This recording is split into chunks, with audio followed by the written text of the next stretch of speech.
Շնորհակալ եմ, հարգելի գործընկերներ, պարոն Ղազարյան, սիրելի հայրենակիցներ, ներողություն եմ խնդրում, որ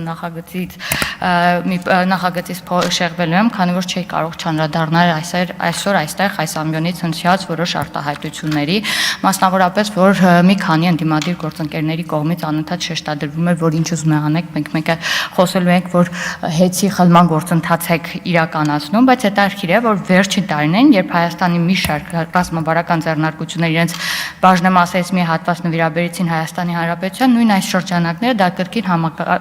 համարեցին գույքի խլում, պարոն Մանուկյանն ասում էր նույնիսկ ռեկետ, սա պատահական չէ, քանի որ թռնենք վերև իջնենք ցածել, այս մարդկանց մտածելակերպի համար խորթ է պետությանը որևէ բան նվիրելը։ Նրանց ամբողջ կենսափիլիսոփայությունը կառուցված է եղել պետությունից խլելու, թալանելու, պետական ու ազգային գույքը սեփականացնելու, մեջ անելու արատավոր փորձի վրա։ Պետությունը իրենց համար եղել ու մնում է տնտեսական ու քաղաքական մրցակիցը։ Իսկ ինչ է կատարվում իրականում։ Այո, Հայաստանի Հանրապետության յուրաքանչյուր քաղաքացի կարող է փաստել, որ ունենալով անցյալի էներգետիկ ճգնաժամի դառը փորձը, նույնիսկ կարող են սոված մնալ, բայց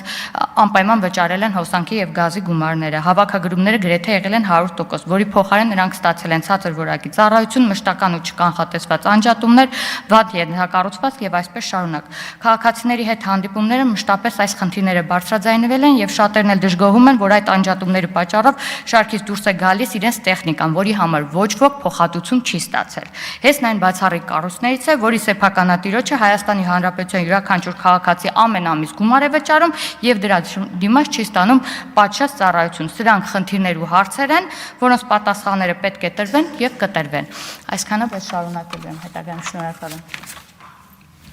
Շնորհակալություն։